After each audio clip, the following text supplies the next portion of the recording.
Bom dia a todos. Acho que agora a gente já pode começar. Tanto eu quanto a Priscila, a gente fomos surpreendidos por uma gripe, então até peço perdão se a nossa voz falhar um pouco durante essa última aula. Novamente, a gente gostaria de agradecer, né, a Escola Superior de Advocacia por essa oportunidade e a todos vocês por darem, né, quórum para essa aula.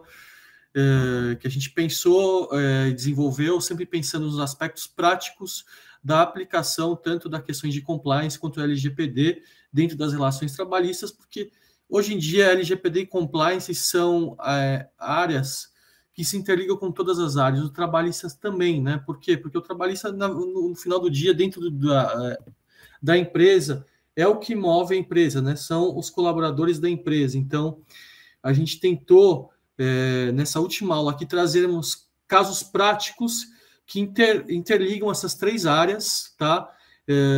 E espero que vocês gostem.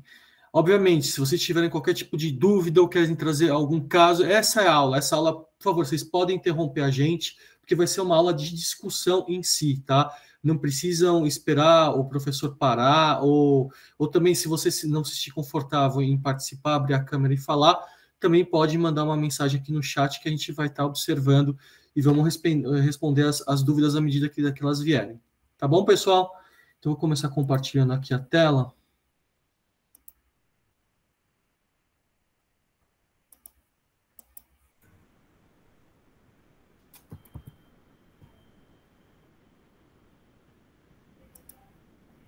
Tá todo mundo vendo a tela? Entrou, Felipe. Agora foi? Foi. Ótimo. Então vamos lá.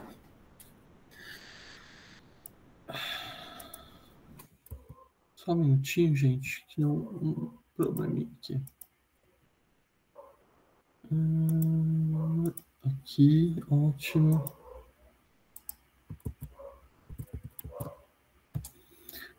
Pronto.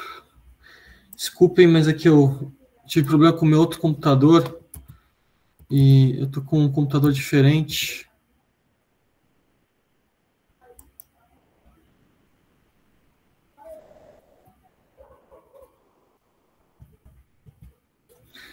Problema para alterar aqui, só um minuto, gente. Bom, tá todo mundo vendo, então. O primeiro caso que a gente vai trazer são problemas advindos de investigações de compliance multijurisdicionais. Ou seja, são aquelas empresas que precisam realizar uma investigação de compliance em mais de um local em que ela está sediada, em mais de um país em que ela que ela possui atividades, porque os fatos a serem investigados são multijurisdicionais. Nesse caso aqui, você é um advogado interno de uma empresa brasileira transnacional, com filiais em diversos países na América do Sul, Estados Unidos e Europa. As autoridades norte-americanas iniciaram uma investigação contra a sua empresa em razão de supostas vantagens indevidas, famosa propina, dadas a agentes públicos de diversas nações em desenvolvimento. Essas propinas, essas vantagens indevidas, foram dadas por meio de representantes comerciais tratados para fazerem a intermediação, para intermediarem contratos das empresas com essas nações em desenvolvimento. Iniciada uma investigação interna para apurar a veracidade dos casos, verificou-se que o relacionamento com esses representantes comerciais foi centralizado nas filiais da empresa localizadas na Europa, com a anuência de executivos brasileiros. Ou seja, todo esse pagamento para esses representantes comerciais que são suspeitos de terem pago propina aos agentes públicos de nações em desenvolvimento, esses pagamentos saíram das filiais na Europa, mas os diretores brasileiros tinham anuência disso. Para que a empresa possa celebrar um acordo com as autoridades norte-americanas, bem como outras jurisdições aplicáveis, no caso também a brasileira e dessas nações de desenvolvimento que receberam essa propina, e também na Europa, quais seriam as melhores práticas a serem adotadas? Podemos seguir, gente?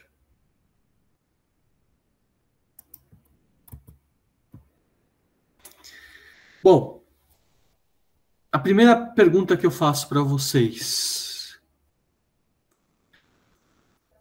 quem poderá me defender nessa hora? Como já diria os episódios do Chaves. Quem vai me ajudar a investigar isso? Colorado. Hã? Chapolin Não, Colorado. Chapolin. Chapolin Colorado. Desculpa, gente, é a gripe. Alguém se arrisca?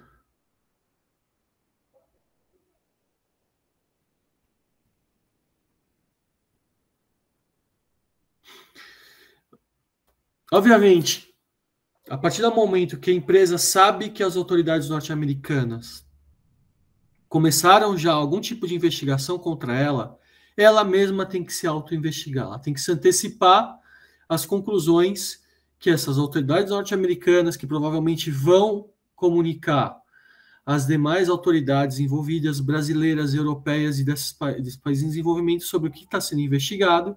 Então, eu preciso me antecipar a isso para saber qual é o tamanho da minha exposição. Especialmente, por quê? Porque a minha intenção lá no fundo é fazer um acordo com eles, e para eu fazer esse acordo, principalmente com as autoridades norte-americanas, eu preciso levar todas as provas que eu tenho em relação a essas condutas. E o que a gente viu na primeira aula?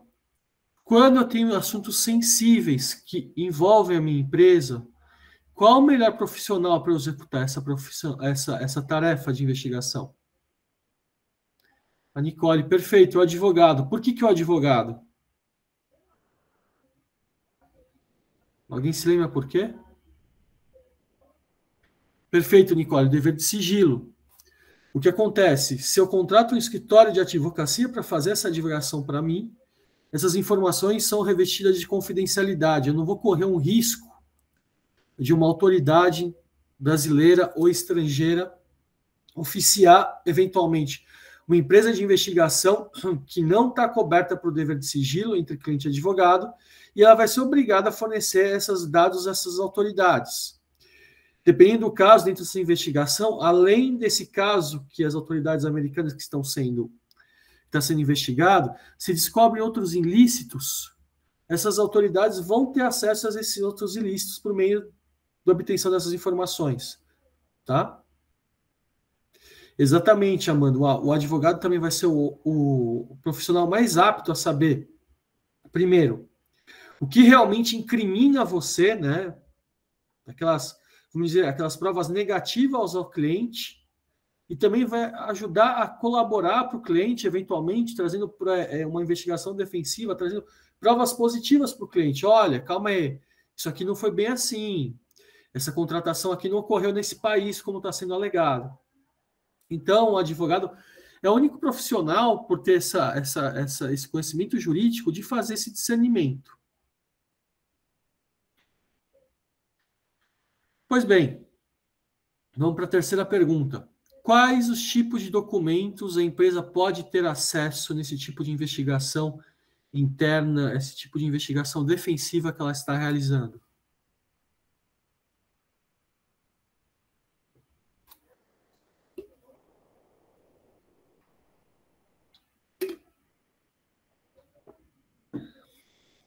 Alguém se arrisca?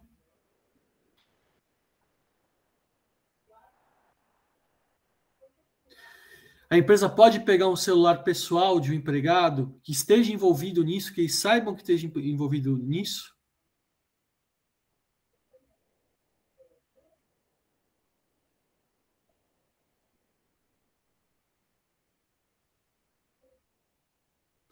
Rafaela, os balanços financeiros depende.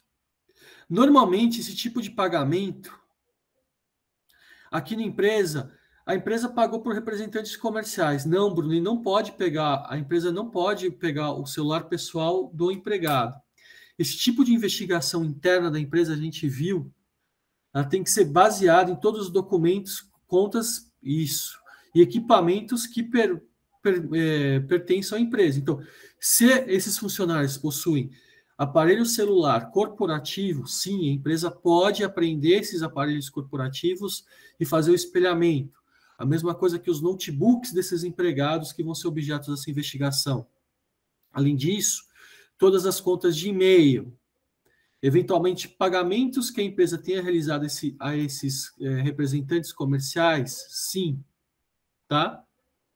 E ela pode fazer isso de todos os equipamentos, contas de e-mails, não só do Brasil, mas como os outros países envolvidos, tá? Desde que sejam empresas filiais suas. Mas aí a gente vem um problema quando eu tenho que realizar esse tipo de coleta de informação em outros países. O que fazer quando eu tenho que acessar informações que estão em outras jurisdições?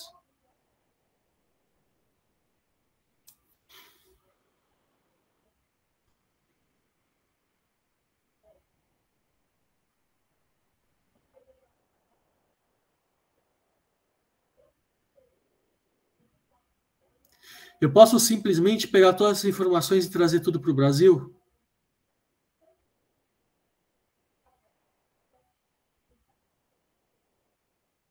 O que vocês acham?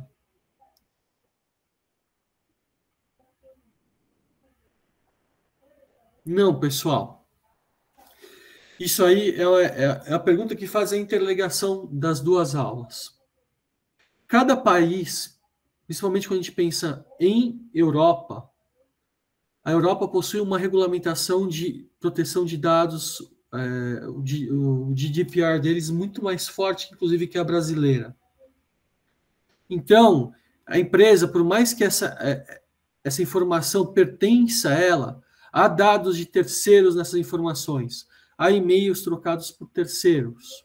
Então, a análise de cada uma desses documentos que estão localizados, que estão armazenados, que foram tratadas, essas informações que foram tratadas em outros países, precisam seguir as regras de tratamentos naqueles países. Nesse caso aqui que eu me inspirei, tá, para fazer essa aula de vocês, no caso, a empresa teve muita dificuldade para realizar a análise das informações que estavam na sua filial francesa. Por quê? Porque a França não permite que esse tipo de dado seja encaminhado para o Brasil. Então, o que a empresa teve que fazer? Ela teve que enviar advogados brasileiros para que fosse realizada a análise desses dados na França. Por que foram enviados advogados brasileiros? Porque todos os e-mails estavam em português. Então, era muito difícil encontrar um advogado na França que fosse fluente em português, em quantidade apta a analisar esses documentos de maneira rápida. Sim, Amanda, cada filial tem o seu próprio compliance, tá?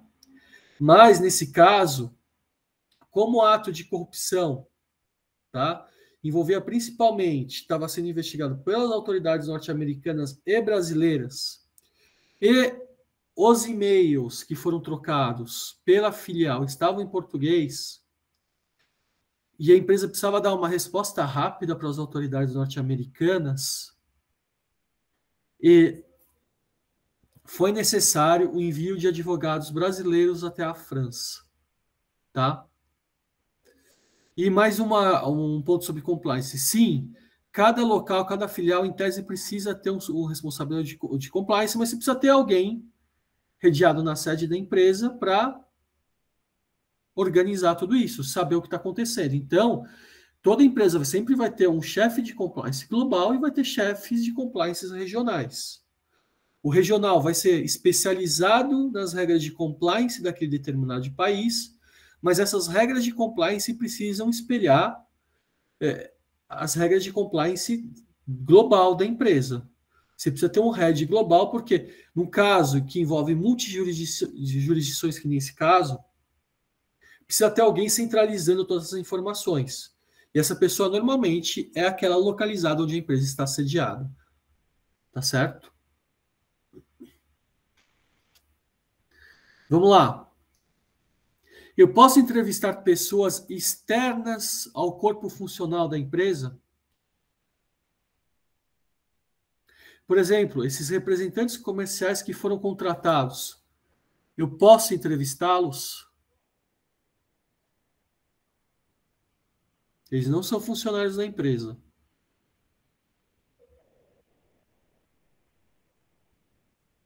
que vocês acham?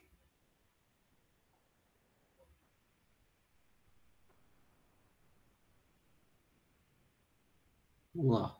Vou começar meu leilão, Priscila. Dou-lhe uma, dou-lhe duas, dou-lhe três. Eu posso tentar entrevistá-los, tá, gente?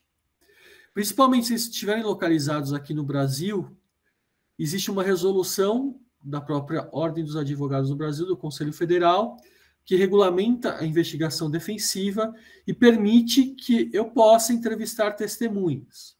Só que, diferentemente das autoridades estatais, eu não tenho o poder de trazer uma testemunha, eu não posso obrigar a testemunha a prestar esse depoimento para mim. Mas eu posso, eventualmente, entrevistar testemunhas desde que elas aceitem passar por essas entrevistas. Em investigações de compliance que peguem mais de uma jurisdição, normalmente a gente convida essa pessoa, tá, para uma entrevista. Normalmente a gente não fala do que seria essa entrevista, fala, olha, você por ter uma relação com a nossa empresa, a gente gostaria de fazer algumas perguntas.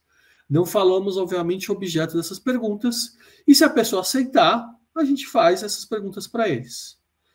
Eventualmente, nesses momentos, a gente vai sentir realmente se esse representante comercial tinha plena ciência que ele estava realizando algo errado ou não. Tá? Pela forma de ele falar, pela forma de ele evitar entrar em determinados assuntos ou não. E a 7, eu posso obrigar funcionários a participarem de entrevistas?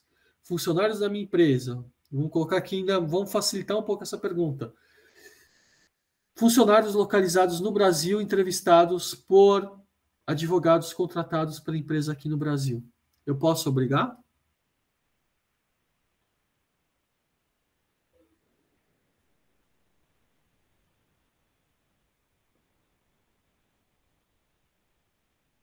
Exatamente, Nicole. Eu também não posso obrigar, tá? Eu não tenho esse poder de coação.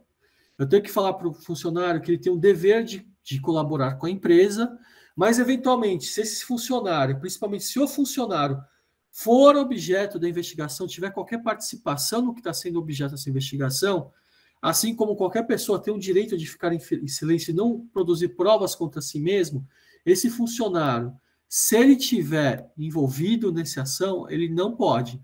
Mas, eventualmente, se esse funcionário for uma testemunha, eu posso, a forma de coagi-lo a prestar essa testemunha é dizer que ele tem a obrigação de colaborar com a empresa. Ele tem esse dever decorrente da relação trabalhista dele de colaborar. Amanda, não sei, Amanda, aí acho que a Priscila pode entrar. É claro que, a depender do approach, né, de como essa conversa for direcionada, ele pode alegar algum tipo de assédio, sim, tá, Amanda? Aí, como o Felipe falou, acho que é negociar, é colocar na mesa, né, a necessidade que a empresa tem, o dever que ele tem de prestar informações e até, mas tomando cuidado com a questão do assédio moral, ligar a questão de tirar a responsabilidade dele ou dele provar que não teve responsabilidade sobre aquilo também, que não estava envolvido e etc. Mas é uma conduta que precisa tomar cuidado, sim, para não configurar assédio moral, tá? Como a gente falou, pessoal, se a pessoa é uma testemunha, eu acho que tem que ser colocado isso logo de esse funcionário, se ele tiver qualquer tipo de resistência em prestar algum depoimento ou ser entrevistado por parte da empresa, falar, olha, você é uma testemunha, você não está sendo investigado, a gente só quer saber como é que funcionava essa parte da empresa. Isso vai ajudar muito a empresa e falar, olha, é tão importante a sua colaboração que a empresa pode receber multas muito pesadas das autoridades americanas que, inclusive, se a gente não colaborar com essas investigações, pode eventualmente resultar no fechamento da empresa. Tá? Eu acho que a gente precisa ser muito claro com as consequências que podem ocorrer para a empresa, tá? Nesses casos. Nunca com funcionário, tá? A gente agradece, você pode colaborar. Agora, se eventualmente a gente nunca sabe se esse funcionário está sendo coagido pelas pessoas que estão sendo entrevistadas, investigadas, especialmente se essas pessoas investigadas tinham um papel de controle muito grande dentro da empresa, tá? Então, a gente tem que ter muito tato nessa hora e garantir, eventualmente, proteção a essa pessoa, dar garantias para que se sinta confortável, principalmente se ela for uma testemunha. E agora, se eu tenho um funcionário que está sendo investigado, eu sei que eventualmente pode ter uma participação, ele pode ter concorrido para essa conduta que está sendo investigada. Ele topa ser entrevistado pela empresa, mas na presença de um advogado dele acompanhando ele durante essa entrevista. Ele pode?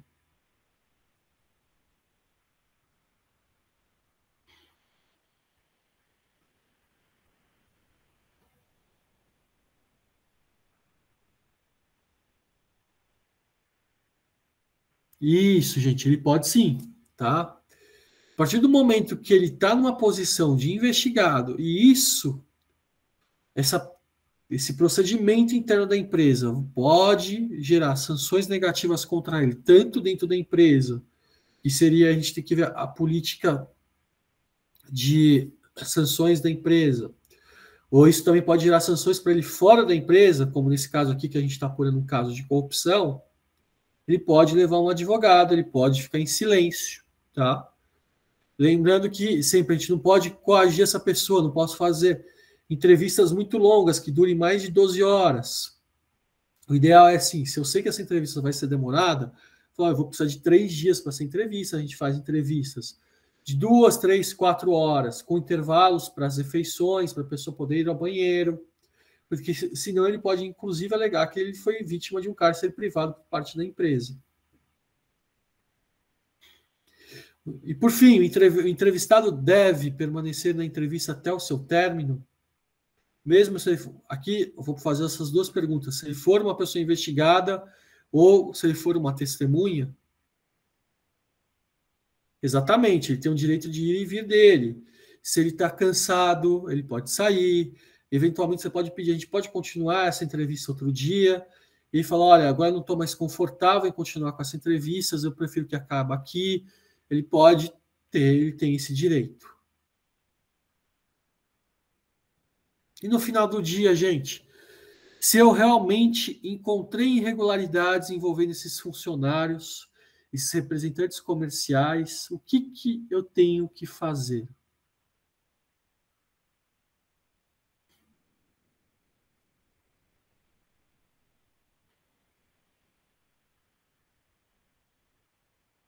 Vamos lá, dou-lhe uma, dou-lhe duas, dou-lhe três.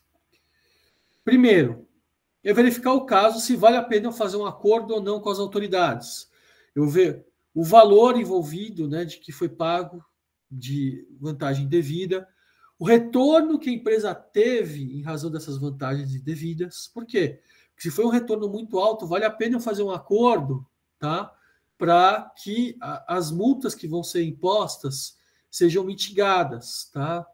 Então, às vezes é interessante que o nível de exposição da empresa, da imprensa, não seja grande. Se eu tiver uma condenação da empresa por um ato de improbidade administrativa ou violação da lei anticorrupção, ou dos próprios executivos da empresa. Como eu vou remediar? Eu preciso afastar as pessoas que cometeram esse delito. Tá? Nesse caso aqui, eventualmente, a melhor resposta que eu tenho que dar, eu preciso analisar se eu tenho elementos para afastar essa pessoa com justa causa ou não. Aí a Priscila até pode dar os pitacos dela daqui a pouco. E o principal, eu verifiquei que eu tenho uma falha procedimental dentro da minha empresa. Eu preciso remediar, eu preciso atualizar minhas políticas de compliance para endereçar esses riscos. Eu preciso ter uma política de contratação de representantes comerciais, ou eu vou passar a proibir o tipo de contratação desse tipo de profissional. Eu preciso ter uma atenção maior nos contratos que eu faço com países em desenvolvimento, etc, etc, etc. Eu não sei se a Priscila quer complementar alguma coisa sobre... Não. Ok, pessoal? Vou passar para o segundo slide. Fraudes internas. Um diretor de uma empresa procura seu escritório de advocacia solicitando assistência. Ele informa que recebeu uma denúncia anônima no canal de denúncias da empresa de que uma profissional de confiança da empresa, uma das responsáveis pelo setor fiscal da empresa, teria um padrão de vida que não é condizente com a renda que ela e a família dela aparentam possuir, e que isso seria fruto de valores que ela vem subtraindo da empresa nos últimos anos. O responsável pelo departamento de compliance da empresa verificou em postagens realizadas em redes sociais que a profissional realizou diversas viagens de alto luxo ao exterior nos últimos anos, incompatíveis com a sua remuneração. Também foi descoberto que a filha profissional, uma dentista recém-formada, é a única proprietária de uma grande clínica odontológica.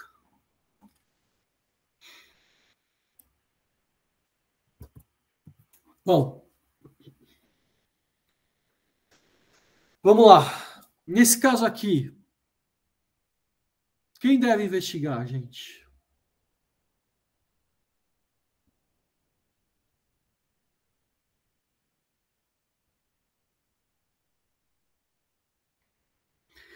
Nicole e Amanda, nesse caso aqui eu posso tomar duas opções. Os casos vão ficando mais difíceis, logicamente, né?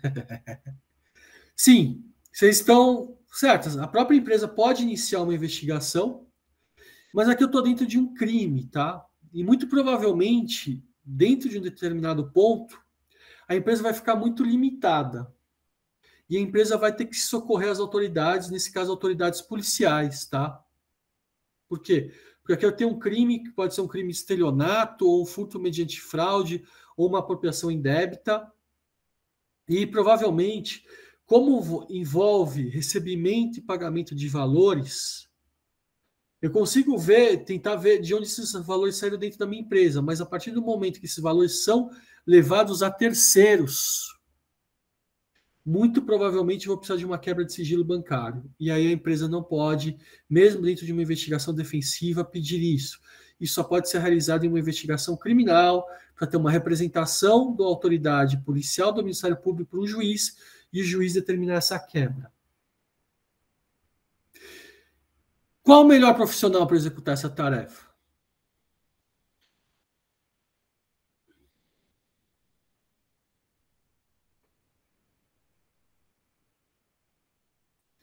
Sim, nessa casa da policial advogado. Aqui, gente, pode ser tanto advogado, mas aqui provavelmente eu não vou ter acesso a informações muito sensíveis da empresa, em transações dessa empresa, tá? A empresa é uma vítima. Eventualmente, aqui, eu posso me socorrer também de um investigador particular.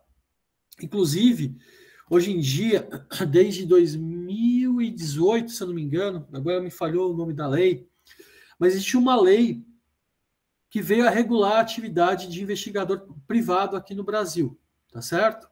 Eu posso contratar esse investigador privado para iniciar uma investigação, ou, mesmo se eu tiver uma investigação policial em curso, para auxiliar a polícia nessa investigação, tá? Então aqui eu já tenho uma gama maior de profissionais, por quê? Porque aqui eu não vou tratar de informações muito sensíveis da empresa, eu não vou pegar todos os e-mails dos meus executivos, das minhas filiais, e vou precisar analisá-los. Eu tenho um foco que provavelmente é essa funcionária.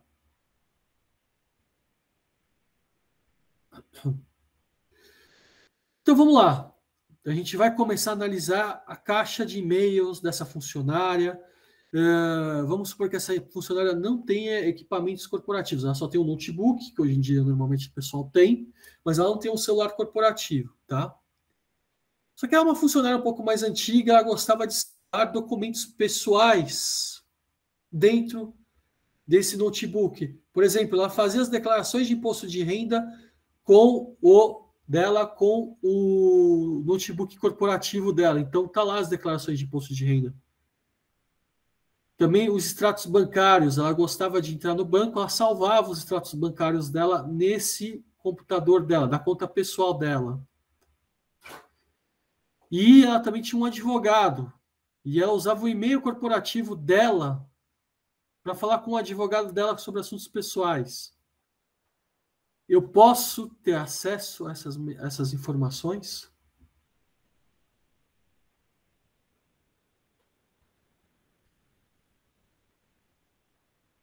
Tudo isso está no e-mail, no notebook corporativo dela, gente.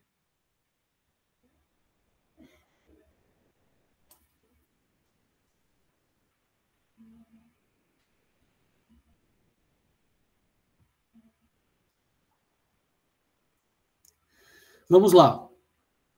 Não, eu não posso. Essa declaração de imposto de renda que está dentro do notebook dela, eu não posso ter acesso a uma informação pessoal dela que está sobre o sigilo, tá? Avner? Eu acabei de ver a pergunta, já ia fazer o adendo antes mesmo da Amanda colocar aqui. Uma coisa que eu gosto sempre de trazer é que, assim, informações pessoais são protegidas pela LGPD. Sim, a questão é que a LGPD não abarca investigação ou repressão penal. A utilização desses dados para investigação ou para fim de repressão penal, a LGPD não se aplica. Isso aí, se eu não me engano, está no artigo 4º da LGPD. Isso mesmo, artigo 4º da LGPD, inciso... Deixa eu só verificar um inciso aqui. Inciso 3º. Mas nesse caso aqui, vamos supor, eu não tive uma apreensão policial, uma busca e apreensão de uma autoridade pública desse equipamento, tá? Eu estou dentro de uma investigação privada dentro da empresa. A empresa não pode acessar esse tipo de documento, tá? Uhum. Especialmente as mensagens que ela trocou com o advogado dela. Ela não pode utilizar isso como provas contra ela. Eventualmente, se eu desconfio disso, eu peço à autoridade policial, na hora que eu for pedir um pedido de instauração de inquérito policial contra essa pessoa, que ela represente para uma autoridade policial pedindo a quebra do sigilo fiscal e bancário dessa funcionária. Mas se eu encontro essas informações pessoais dela dentro do computador, mesmo que seja um computador de uso corporativo, são informações pessoais que estão acordadas por sigilo. Rosicler, mesmo se você teve o termo de responsabilidade, eu não correria o risco de ter toda a minha investigação anulada, uma ação penal contra ela anulada, porque foi utilizada informação coberta por sigilo de forma indevida pelas autoridades, eventualmente públicas, porque não pediam a devida quebra do sigilo fiscal e bancário dela. Não corram esse risco, pessoal, porque esse tipo de investigação é caro. Você levar esse tipo de para a polícia é caro, você vai ter que encontrar um advogado para defender os interesses da empresa, tá? E no final do dia, inclusive, ela pode se safar, porque dependendo de quando ela consegue anular todas essas provas que foram produzidas, os fatos podem estar prescritos e ela não vai ser punida. Eu não me arriscaria, tá? Inclusive, os tribunais superiores são bem reticentes ao uso de informações confidenciais, principalmente o uso de informações trocadas com o advogado.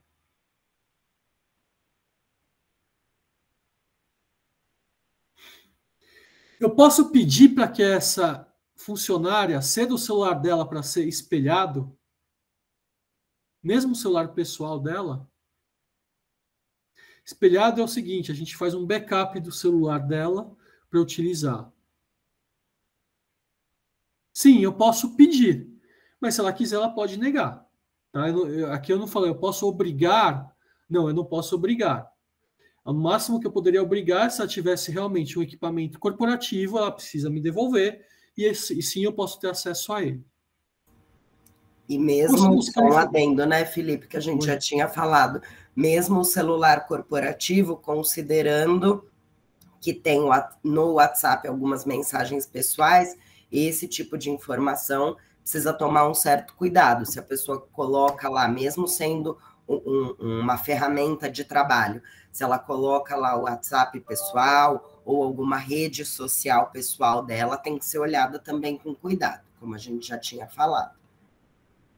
Sim, Nicole, para essa coisa do consentimento, inclusive, o que a gente faz? Na verdade, se a pessoa está sendo investigada, a gente pede que, nesse caso aqui, ela já tem um advogado, tá? Que o advogado subscreva um termo dizendo que ela cedeu esse celular para fins de investigações internas.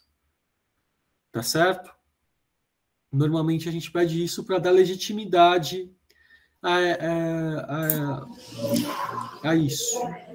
Acho que aqui, principalmente, a gente não está falando especificamente do termo de consentimento para tratamento de dados de acordo com a LGPD. Por isso que esse consentimento não seria válido nesse caso, mas a gente está falando de outra situação, não um termo de consentimento da LGPD bonitinho.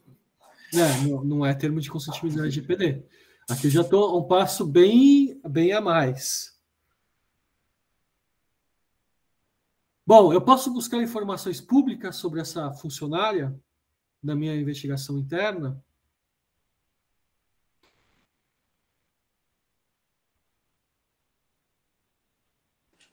Se elas são públicas, professor, por que não poderia? Se o perfil, o senhor diz busca em perfil, essas coisas? Não só perfil, tá, Mônica? Sim, perfil na internet, sim, é uma informação pública, eu posso buscar, mas eu posso ir além disso.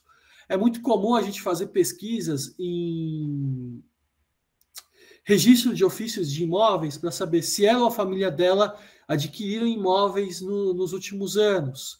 Fazer pesquisas perante o Detran, se ela ou a esposa dela, ou ela, os familiares dela, adquiriram veículos nos últimos anos. Essas informações não são públicas. Mas as informações não são públicas? São públicas, eu posso. Eu acho que, no caso, só poderia se restringir à pessoa e não aos familiares. Não, eu posso pegar informações públicas dos familiares. Não sei que públicas. Entendi. Se eu desconfio aqui, por exemplo, que a filha dela montou uma clínica, eu não posso ver quem é o fiador dessa... Se ela comprou esse imóvel da clínica, quem que comprou, como é que foi pago. Isso é público, está tudo no cartório de imóveis. Sim, faz sentido. Se essa informação do Detran eu consigo ver, tem informação pública no Detran, informações de embarcações também, se você é proprietário ou não de uma embarcação, é uma informação pública. Tudo isso eu não estou fazendo nada de ilegal, tudo que for público eu posso ter acesso às informações. A única coisa que é dificultosa aqui no Brasil é eu correr atrás dessas informações, né? Por exemplo, aqui na cidade de São Paulo, quantos cartórios de imóveis eu preciso pedir uma certidão em nome daquela pessoa para saber se ela tem imóvel? É dispendioso, mas são informações públicas. E é muito normal a gente fazer esse tipo de apuração antes da polícia em questões de investigações internas que apuram fraude por meio de funcionários. Tá? E é muito comum que funcionários adquiram imóveis, não em nome deles, mas em nome de esposas e filhos, com os valores que eles adquiriram que foram subtraídos da empresa. Bom, olha, eu desconfio, tá, pelo que o pessoal aqui falou da empresa, que essa funcionária levou uma série de documentos para a casa dela. O que eu devo fazer se essas provas estão de posse dessa pessoa investigada? Eu posso entrar na casa dela e pegar essas provas? Não, de forma nenhuma. Perfeito, Mônica. Aqui eu vou ter que me socorrer, eventualmente, das autoridades públicas. Eu posso falar, olha, aqui eu peguei uma entrevista de um funcionário meu, e aqui também está a gravação interna da minha empresa, mostrando que essa funcionária pegou uma série de caixas de documentos da empresa, colocou no carro dela. Então, é muito provável que esses documentos estejam na casa dela. Então, eu posso pedir para uma autoridade pública representar por uma busca e apreensão, mas eu não posso, eu mesmo, realizar essa busca e apreensão. Tá certo? Porque eu vou precisar de um mandado judicial autorizando a entrada no domicílio dessa funcionária. Essa profissional investigada, ela precisa ter ciência sobre investigação interna?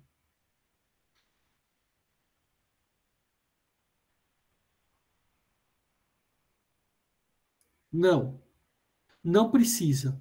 O único momento que, eventualmente, ela precisa ter, se eu decidir por entrevistá-la, pelo fato dela estar numa posição de investigada, aí eu preciso dar ciência para ela, porque eu estou acusando ela de algum fato. No momento da entrevista, eu posso dar ciência para ela. Mas, eventualmente, o que a gente faz na maioria das vezes é não associá-la ou somente deixar ela ter ciência dessa investigação interna no final, quando tiver já todas as provas possíveis que foram licitamente obtidas, e que eu possa confrontá-la em relação a essas provas. Lembrando que ela sempre ela tem o direito de permanecer em silêncio. Por fim, como remediar essa situação? Aqui, provavelmente, eu tenho uma falha dentro do meu setor contábil. Eu preciso ter mais controles. Eu preciso ter 2 pessoas checando pagamentos. Eu preciso ter auditorias dos pagamentos realizados pela empresa. Tudo isso precisa ser remediado pelo programa de integridade de compliance da empresa para que se evitar que esse tipo de situação ocorra novamente. Ok, gente? Podemos seguir para mais um caso prático? Estão entendendo? Estão conseguindo associar o que vocês aprenderam na aula para questões práticas? Estão gostando? Eu estou achando ótimo, professor aula. Vamos lá. Esse aqui vai ser o 3º caso que eu vou cuidar, porque a minha voz também já está indo. Ontem à noite eu já dei aula, então, gente, eu já estou com a garganta inflamada. E falar horas e horas acaba com a voz. Bebe uma aguinha, Felipe. Eu estou aqui. Estou bebendo aqui. Daqui a pouco eu vou para o meu chá já. Uma gerente de sua empresa recebeu uma denúncia de uma estagiária de que um determinado diretor a convidou para almoçar. E no retorno do almoço tentou beijá-la enquanto estava no carro do diretor.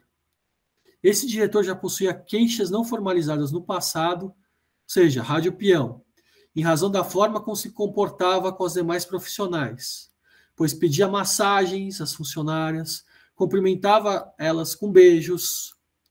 A gerente verificou também que o diretor apenas convidava estagiários e profissionais júniores para almoçar, nunca tendo convidado os profissionais do sexo masculino para almoçar com ele. É um caso real, gente. A estagiária está emocionalmente abalada com o que aconteceu e informou a gerente que seu noivo está furioso com o ocorrido e que ia tirar satisfações com o diretor. Deixa eu passar aqui.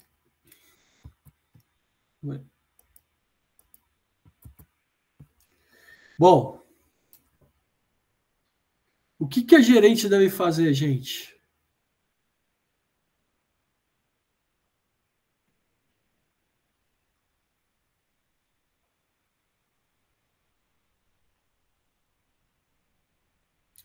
Sim, Rosicler, tem que comunicar a empresa, mas aí vem a nossa segunda. Quem ela deve reportar? A pessoa é o diretor, ela está lá nos altos cargos da empresa. A gerente está abaixo dele. E envolve alguém que está mais abaixo ainda que a gerente, a estagiária. Então, nesse caso, eu preciso analisar como é a governança de cada empresa. Tá? Nesse caso aqui, não adianta eu levar isso à diretoria. Rosicler, nesse caso, eu não comunicaria, tá, nem ao diretor jurídico, eventualmente nem ao diretor de compliance. Por quê? Porque estão no mesmo nível daquele diretor. Normalmente, empresas maiores, ou ela possui um conselho de administração, ou um conselho fiscal. Fiscal não é fiscal tributário, é fiscal de fiscalização. Por se tratar de um diretor, eu tentaria levar a esses órgãos que são externos à companhia esse tipo de denúncia. Por quê? Porque, em tese, eles têm uma maior independência e poderes maiores para investigar um diretor. Tá? Mas, se a empresa não tiver, tá, nesse caso, um conselho fiscal ou um conselho de administração, eu preciso tomar cuidado primeiro para ver se esse diretor é sócio dessa empresa, se eu estou dentro de uma empresa limitada, por exemplo. Aí eu vou ter que me socorrer de outro sócio. E nesse caso aqui, no caso real, gente, para complicar o negócio, na época ainda não existia uma diretoria de compliance na empresa, E o diretor que estava fazendo isso era o diretor jurídico da empresa. Só para dar mais emoção. O que a gerente teve que fazer? Aí ela se socorreu da diretora de RH, e a diretora de RH, junto com o diretor financeiro da empresa, realizaram essa investigação. Tudo de forma sigilosa. Quem deve investigar? Obviamente, eu posso contratar advogados e eu posso contratar uma empresa também relacionada a isso. Inclusive, se vocês tiverem fundos para isso, toda vez que eu tiver uma investigação que envolva assédio, além de um advogado, tenha um psicólogo junto com vocês. Um profissional de RH que tenha essa formação mais humanística para dar esse suporte que a vítima, somente de assédio sexual, precisa ter. Nós, como os advogados, a gente conhece muito a lei, a gente sabe solucionar o caso do ponto de vista legal. Mas, às vezes, essa vítima precisa ter um suporte para auxiliá-la na vida pessoal dela. E a empresa, se a empresa, obviamente, tiver recursos para isso, seria ideal que a gente sempre tenha um profissional dessa área junto dessa investigação.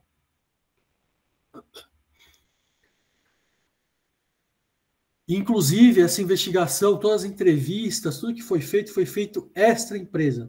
Não ficava nada dentro da empresa para não correr o risco desse diretor suspeitar dessa investigação e para qualquer outra pessoa também não ter acesso a essas informações. Por quê? Porque são informações muito pessoais em relação a essa pessoa que foi vítima. O que é possível fazer em relação a essa estagiária, gente? Essa estagiária está abalada. O que vocês fariam em relação a ela? Ela vai continuar na relação de emprego dela normalmente? Eu ainda preciso apurar para ver se isso é realidade ou não. Casos de assédio, principalmente assédio sexual, a gente sabe que tem muitos casos que são verdadeiros, mas existem muitos casos que existem por uma mera retaliação contra um profissional. É a minoria, mas a gente tem que sempre partir da presunção de inocência, que é um princípio constitucional que está na nossa Constituição.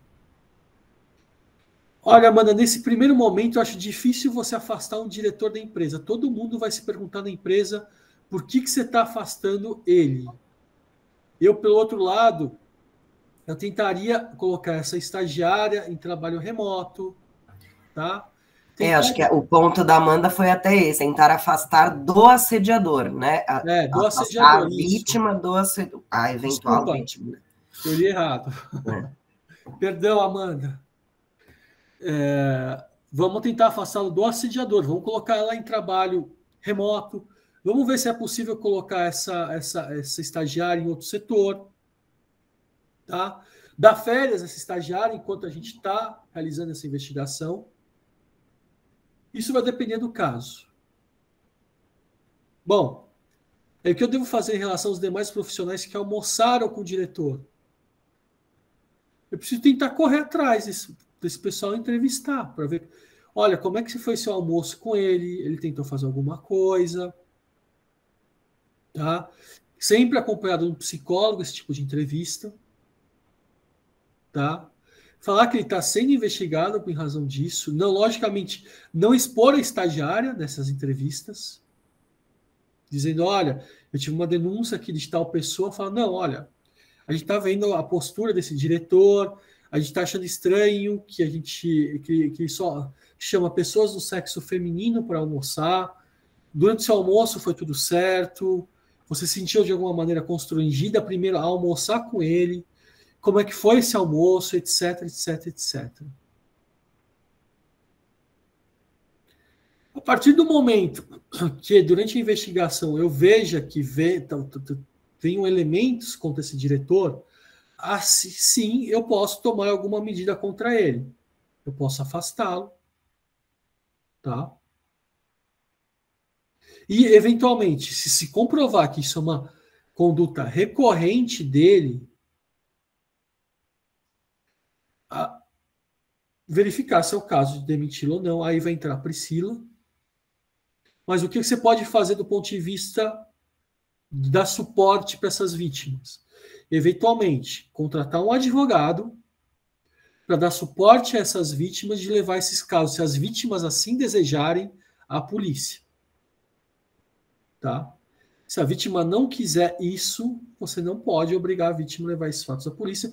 E eu não noticiaria esse fato à polícia sem a devida autorização das vítimas. Porque isso é uma forma de constrangimento. Tem pessoas que entendem que não querem esse tipo de investigação, exposição. Sim, Amanda, a empresa pode contratar advogados para as vítimas. Aí, no caso, você pode contratar um advogado e esse advogado dá todo o suporte às vítimas. A Mônica, caso se torne uma situação insuportável de conviver, não seria o caso da funcionária se afastar da empresa?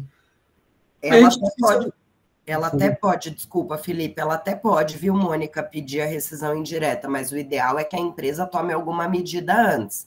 Então, ou tirá-la desse setor, como a gente já falou até no período da investigação, durante a investigação, mas tomar alguma medida. E na medida em que, de fato, apurou-se a culpa, só lembrando aqui, né, o assédio moral, ele é verificado com a constância de alguma atitude, né, alguma conduta. O assédio sexual, não. O assédio sexual basta uma atitude, uma conduta para já caracterizar. Então, a empresa pode, caso esse diretor seja um diretor empregado, um diretor estatutário, a empresa pode e deve tomar alguma medida contra esse diretor. Como no exemplo do Felipe, existe a possibilidade desse diretor, no caso de uma sociedade limitada, ser um dos sócios, aí a empresa tem que tomar um pouco mais de cuidado, a empresa é dele, né? Mas institucionalmente a empresa deve também tomar algum tipo de medida sob pena dela ser também envolvida, enfim, em outras situações, em reclamações trabalhistas, etc. Rosicler, tivemos a denúncia de assédio sexual, instauramos inquérito, aplicamos justa causa ao anunciador, colhemos depoimentos. Rosicler, é muito bom quando a gente tem esse tipo de investigação, né, de como investigar, que a gente consegue colher esse tipo de informação. No caso aí desse diretor, olha, gente, foi difícil alguém dentro da empresa começar a falar. Se eu não me engano, chamaram mais de 10 pessoas para ser entrevistadas. A última pessoa é que começou a passar a dar elementos e provas disso, tá? Mas a gente não tivemos provas contundentes. O que aconteceu? A empresa resolveu, por ter um histórico, já se tem uma desconfiança desse diretor, tá? Não era um diretor sócio, tá? Era um diretor jurídico, era estatutário, mas não era sócio dessa empresa. A empresa resolveu afastá-lo depois de um tempo, tá? Passado 2, 3 meses disso, tá? Resolveu afastá-los, tomou a decisão de afastá-lo. Um ponto também importante, Rosicler, desculpa.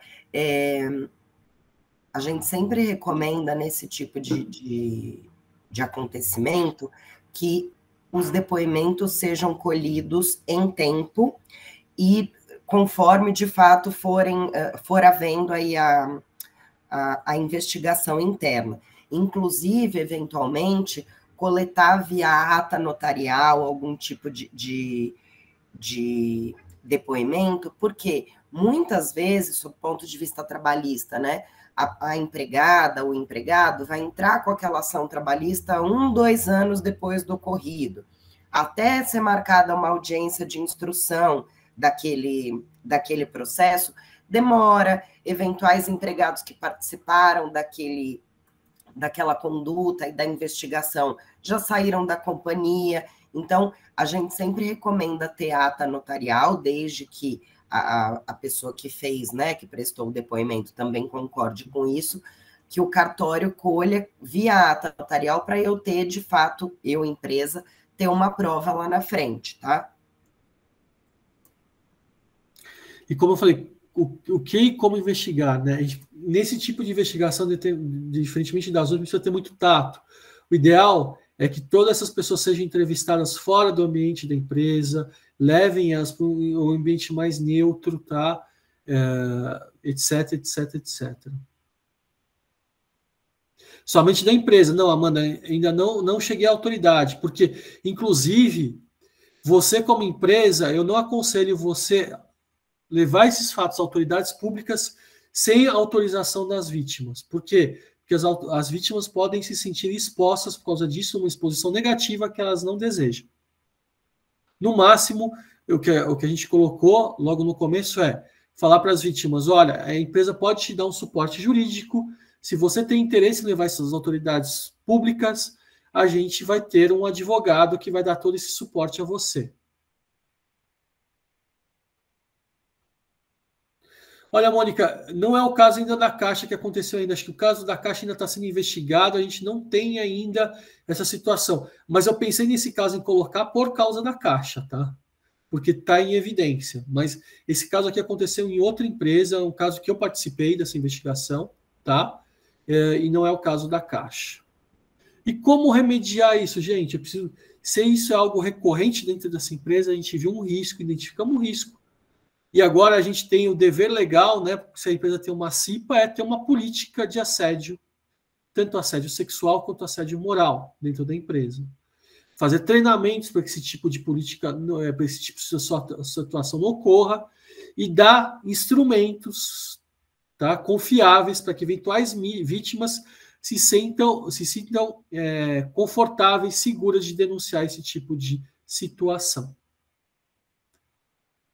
Da minha parte aqui, eu acabei, Avner. Você quer que eu fique trocando ou você entra? Olha, se você preferir que eu compartilhe aqui, eu posso compartilhar. Eu prefiro aqui que eu estou perdido aqui, estou com outro computador. Sem problemas. Então eu vou sair aqui, gente.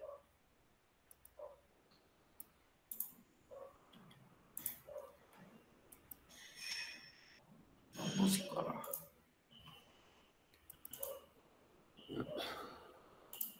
Vocês me avisam se estiverem vendo a tela certinho?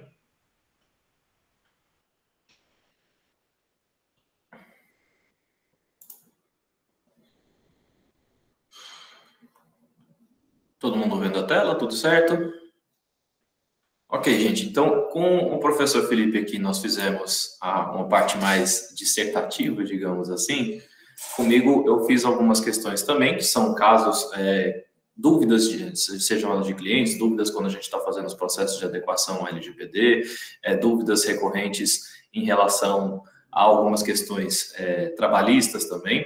Então, aqui a gente vai fazer algumas questões de múltipla escolha. Vou pedir para vocês irem respondendo, seja aqui no chat, seja abrindo o microfone e falando por que você acha que é a questão que está, qual é a alternativa. Mas peço a participação de vocês, porque a ideia aqui é exatamente passar os casos práticos para que vocês possam entender.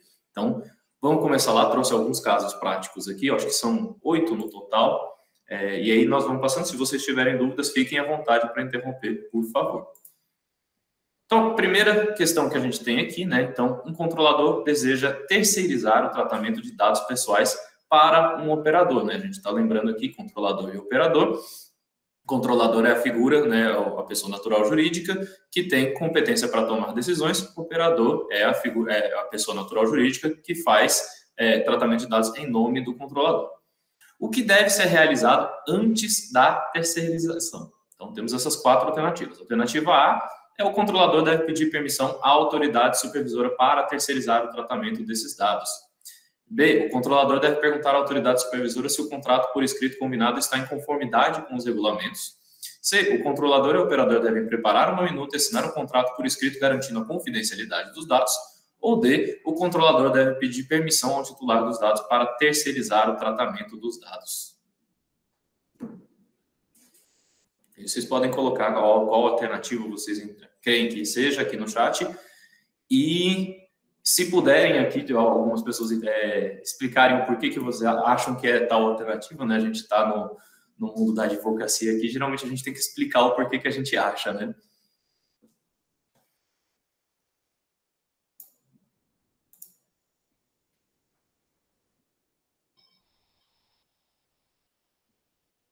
A autoridade supervisora seria a nossa ANPD, sim.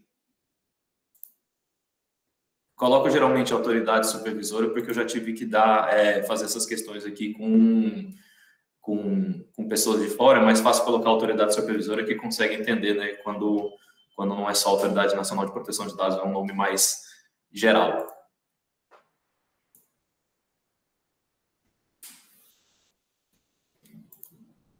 Tivemos algumas respostas C, tivemos uma resposta D.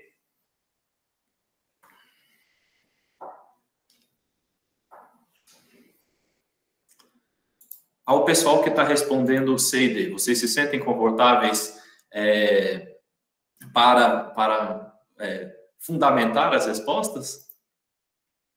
A Patrícia colocou C porque a LGPD não exige autorização prévia da ANPD.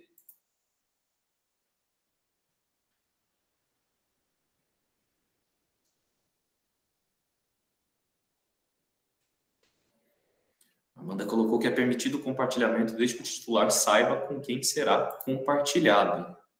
Amanda, se eu não me engano, colocou a resposta C, certo?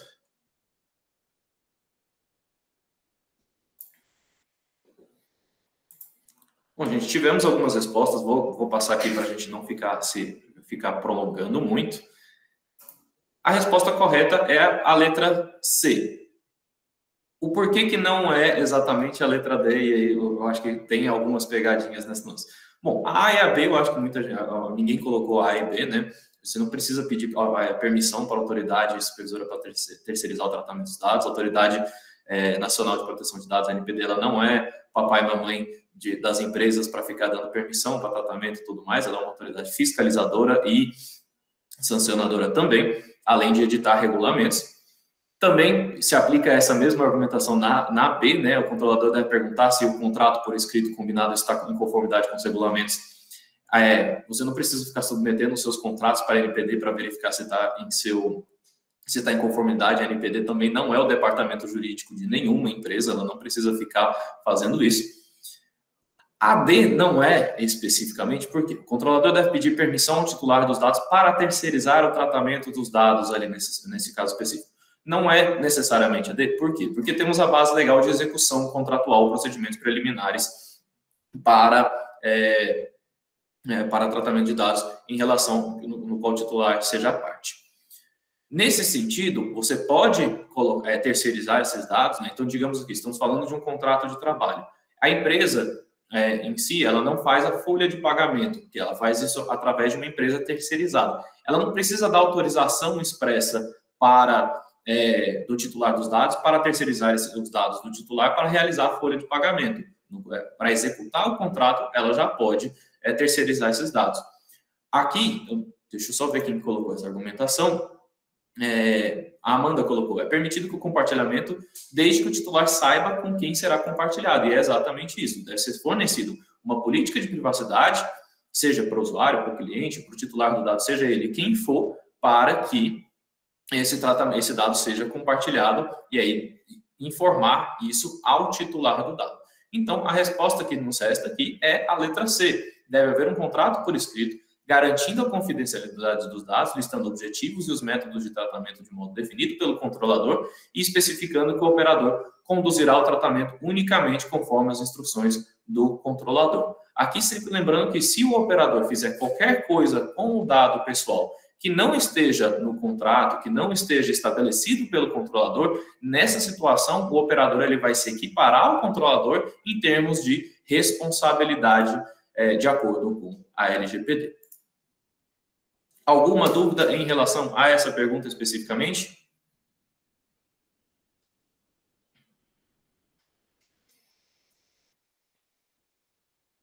Então, creio que não. Vamos seguir para a próxima.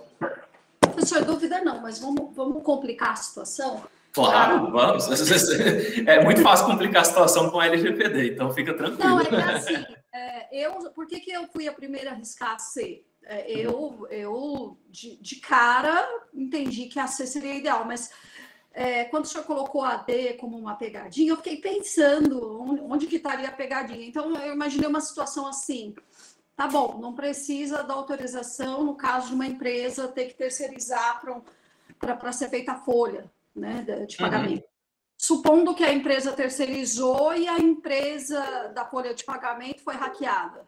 E os dados do meu funcionário que eu confiei àquela empresa e o funcionário não tem conhecimento disso, os dados dele, enfim, dele e de todos os outros, foram usados de maneira indevida. Certo. Então, eu quero dizer isso. Quando eu olhei essa situação o ideal se fosse a minha empresa, quer dizer, eu entenderia que o mundo ideal é o C e o D. O C é vamos voltar para o planeta Terra. Agora, eu imaginei isso. Tá bom, não precisa da autorização do titular? Eu acho discutível, porque depende da situação. Aí é o famoso depende. Depende para que você vai usar aqueles dados. Eu já vi alguns casos que não é bem assim. Você tem que, para terceirizar, eu acho que vai depender do que você vai fazer. Óbvio que uma folha de pagamento, você não vai ficar pedindo de pessoa para pessoa, mas eu acho que depende da situação. Então, por isso que eu quis dar uma complicadinha aí. Se estivermos trabalhando com uma situação de consentimento, especificamente, sim, a gente tem que pedir autorização. Agora, no caso específico aqui, principalmente pela aula, né, a gente está falando de, principalmente, relações trabalhistas e tudo mais, né? Quando a gente está falando de uma execução contratual ou qualquer outra base legal que não seja o consentimento, essa autorização ela não é necessária. Você trouxe aqui o exemplo, né? Inclusive a nossa próxima questão tem inclusive a ver com violação de dados, né? Quando acontece uma situação específica de um vazamento de dados, a gente não precisa pedir permissão ao titular. O titular ele deve saber. Então você trouxe uma situação no qual o titular ele não sabia, né? Eu lembrei que você falou, né? O titular não sabe ali que aconteceu alguma coisa, que os dados dele estavam com uma empresa terceirizada. Quando tem qualquer outra base legal, ele não precisa dar autorização, permissão para terceirizar esse tratamento de dados. Agora, ele precisa saber, tem que ter uma política de privacidade muito bem estabelecida, na qual o titular dos dados tenha acesso a qualquer momento de modo facilitado e gratuito também. Não pode ter toda uma burocracia para acesso a saber o que está acontecendo com o dado dele. E, nesse sentido especificamente, ainda nós temos a questão de responsabilidade, né? Então, digamos assim, você tem todo o tratamento de dados que esteja terceirizado e foi no terceirizado que teve um incidente de dados. Nessa situação específica, a responsabilidade ela é subjetiva e solidária entre as empresas. Para o titular dos dados, pouco importa quem que realizou o tratamento dos dados. Então, digamos assim, né, você tem a sua empresa, a empresa ela terceiriza a folha de pagamento para uma outra empresa e essa foi responsável. Para o titular dos dados, ele pode entrar em processo legal contra a própria empresa, porque para o titular dos dados, pouco importa quem causou esse incidente de dados. Para o titular dos dados, ele vai diretamente através da empresa, porque a empresa é a controladora dos dados. Agora, entre as empresas, tem a responsabilidade subjetiva e solidária nesse sentido. Então, por isso que tem que ter um contrato garantindo a confidencialidade dos dados nesse sentido, e também as responsabilidades.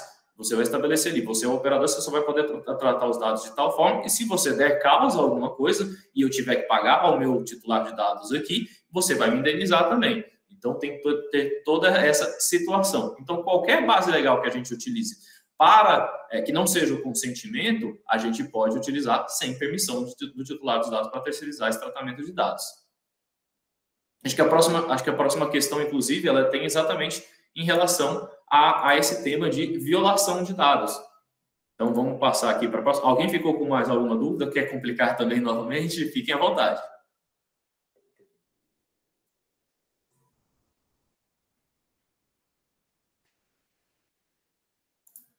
Então, vamos lá. Próxima questão é exatamente em relação à violação de dados, né? Então, aqui uma situação hipotética.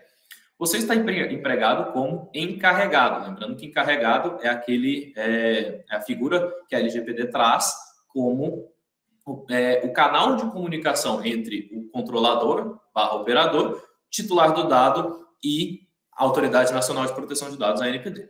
Então, você está empregado como encarregado em uma grande empresa de logística com uma clientela internacional. O chefe do Departamento de Recursos Humanos, relata que ele perdeu um pendrive criptografado contendo as informações pessoais de 35 profissionais. De acordo com a regulamentação da LGPD, por que isso deve ser relatado como uma violação de dados à autoridade supervisora, que no caso a ANPD? A. Qualquer incidente de segurança que envolva a perda de dados confidenciais da empresa deve ser relatado como uma violação de dados. B. O incidente deve ser relatado porque a perda de um dispositivo que contém dados pessoais representa um risco aos direitos e liberdades de pessoas físicas. Ou C. O incidente deve ser relatado sem demora injustificada porque a autoridade supervisora, para que a autoridade supervisora possa informar os 35 profissionais que houve uma violação. E aí, por favor, coloquem as respostas, ou se quiserem abrir o microfone para falar as respostas de vocês, fiquem à vontade.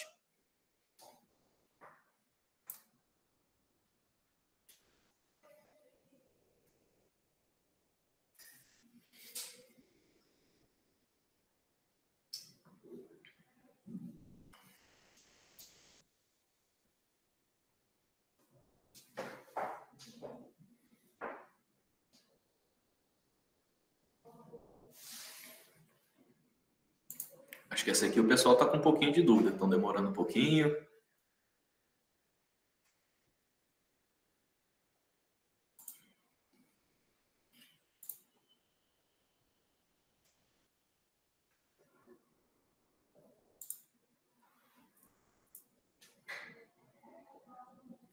Tivemos algumas respostas B, a Amanda colocou C, mas tem dúvida se é a autoridade supervisora que tem que fazer essa comunicação.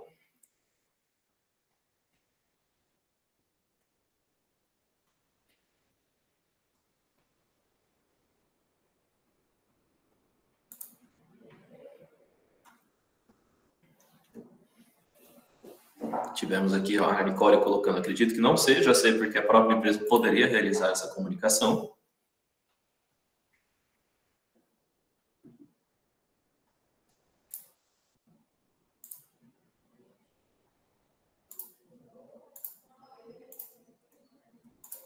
E aí, gente, mais alguém? Vocês estão realmente muito na dúvida. Bom, vamos lá. A resposta é a letra B. Eu fico feliz que ninguém caiu na pegadinha da A. A A não é porque qualquer incidente que envolva a perda de dados confidenciais da empresa deve ser relatado como uma violação de dados. A LGPD ela não abrange, né, dados de pessoa jurídica, então são dados confidenciais da empresa em si, não importaria para a LGPD.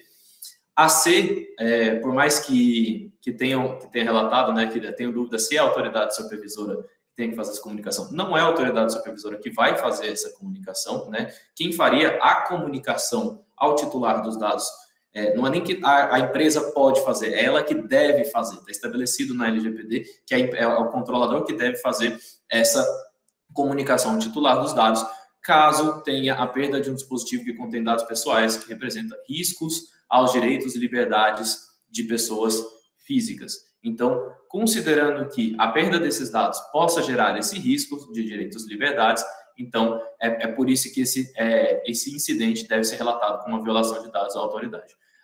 Eu já tive conversas em relação a essa especificamente. O pendrive está criptografado. Aqui lembrando, né, o pendrive está criptografado, não são os dados pessoais que estão criptografados dentro do pendrive. Por isso que deve ser relatado também como esse incidente, porque fazer essa decriptografia, eu detesto falar essa palavra que ela não trava a língua praticamente, mas fazer essa decriptografia, se você consegue fazer isso no pendrive, você tem acesso a esses dados pessoais. Não são os próprios dados pessoais que estão criptografados ali dentro. Então, por isso que, de acordo com o artigo 48 da LGPD, o controlador deve comunicar tanto à autoridade nacional como ao titular dos dados a ocorrência de incidentes de segurança que possa carregar esses riscos ou danos relevantes aos titulares. Alguma dúvida em relação a essa aqui? Podemos seguir?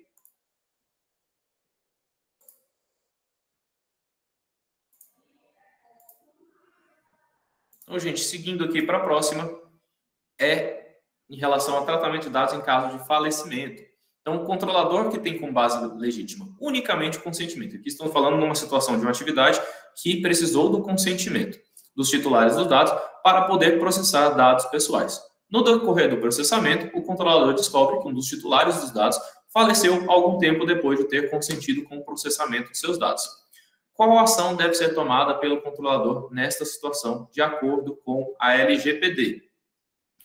A. O controlador pode continuar com o processamento, mas apenas para as finalidades às quais o consentimento foi dado em vida pelo titular dos dados. B. O controlador pode prosseguir com o processamento do modo pretendido. Ou C. O falecimento deve ter o mesmo efeito que uma retirada de consentimento por parte do titular dos dados, devendo o controlador excluir os dados coletados.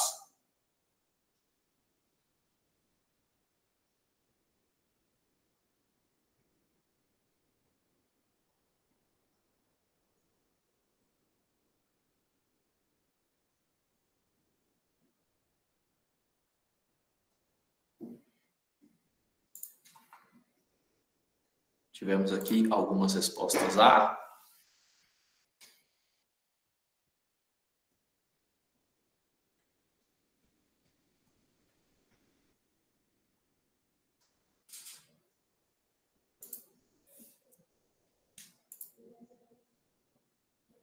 E aí, mais alguém se arrisca?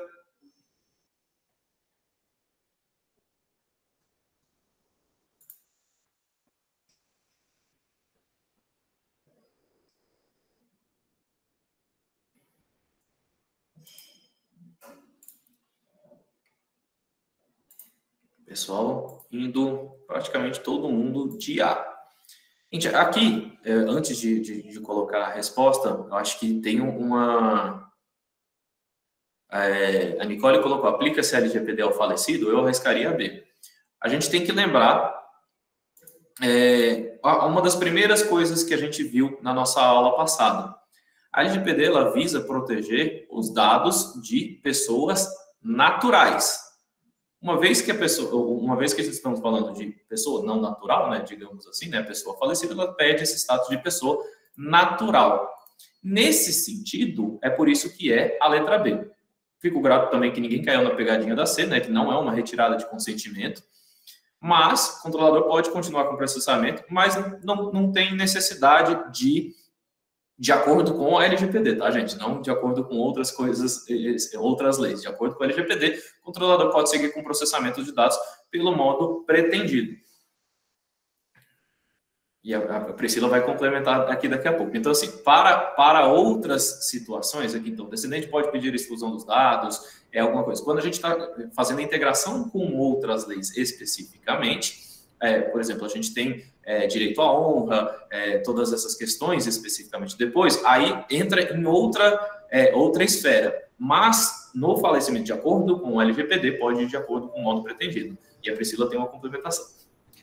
Só complementando também, que de acordo com a nossa segunda aula, a última, a gente falou a respeito dos prazos prescricionais em relação às ações trabalhistas, né?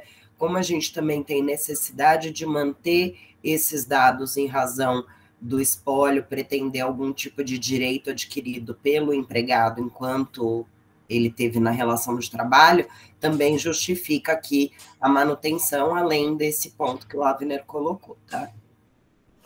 Muito obrigado, Priscila. Aqui, só continuando, né, e respondendo aqui as questões, né, então, o Charles perguntou, o descendente pode pedir a exclusão dos dados? Ele pode pedir a exclusão dos dados, claro, sem problema algum. Muito provavelmente não será aplicada a LGPD em si para a exclusão desses dados. Muito provavelmente serão aplicadas outros termos, né? Então, provavelmente ali o direito à honra, as questões ali para as questões sucessórias e por aí vai. Mas não será aplicada a LGPD para a exclusão desses dados, vez que a LGPD ela não trata dados, ela não trata de dados de pessoas falecidas especificamente, ela não protege os dados de pessoas falecidas, e sim de pessoas naturais. Alguma dúvida em relação a essa aqui?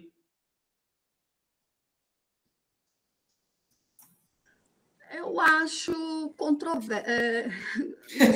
Professor, eu não estou muito convencida, embora respeite a letra B como a correta, mas eu eu tenho, assim, eu tendo a achar que depende. Não me convenci muito, não, mas enfim, respeito.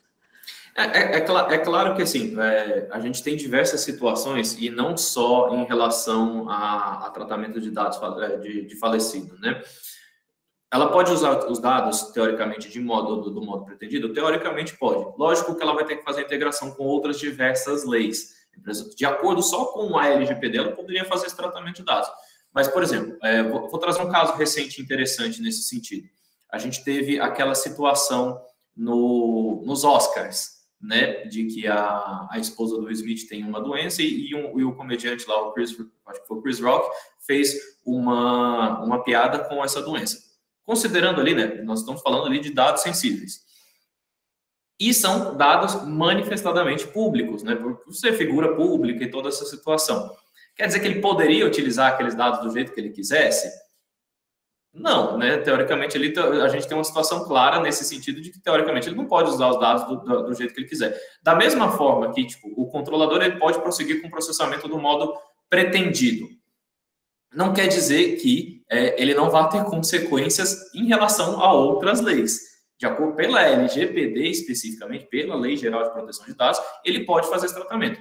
Em relação a outras leis, não quer dizer que ele não vá ter consequências em relação a isso. Mas pela LGPD, especificamente só pela LGPD, ele poderia fazer o tratamento de dados do modo pretendido. Esse seu depende, é claro que depende de outras leis, né?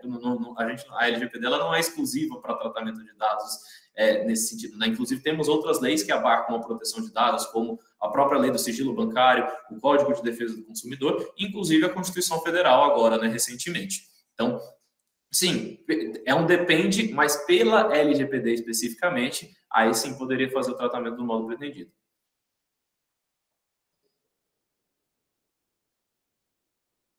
Gente, seguindo aqui então, ainda sobre terceirização para tratamento de dados, situação hipotética novamente, você é o encarregado da empresa XYZ. Um ex-profissional solicita que todos os seus dados sejam apagados pela empresa. Como encarregado, qual o seu parecer sobre o que deve ser feito pela empresa? Que eu acho que não era para ser terceirização, mas tudo bem. Como encarregado, qual o seu parecer sobre o que deve ser feito pela empresa? A. Apagar todos os dados atendendo a solicitação do ex-profissional. B. Manter os dados e responder ao ex-profissional que tais dados não podem ser apagados com base no interesse legítimo. Ou C. Manter os dados necessários e responder ao ex-profissional que tais não podem ser apagados com base no exercício regular de direitos e cumprimento de obrigação legal. Acho que essa aqui está, ainda mais com a explicação anterior da Priscila aqui, eu acho que essa aqui está mamão com açúcar. Eu dei spoiler. Pois é. Acho que essa aqui a gente não tem muito segredo, né? Todo mundo respondendo C. Realmente a resposta é a letra C. Não vou ficar me prolongando porque ficou mais tranquilo, né? Mas, né, todos os controladores devem manter uma política de retenção de dados, uma política de retenção e descarte de dados.